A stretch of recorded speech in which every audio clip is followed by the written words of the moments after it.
त्यानंतरची सवय आहे मित्रांनो, begin with and in mind. म्हणजे काय?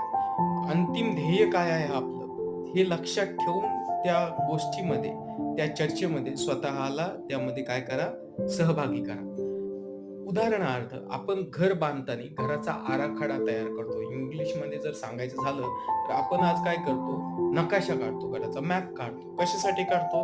कारण की आपल्याला शेवटी काय हवंय, हे आपण अगोदरच ठरवतो.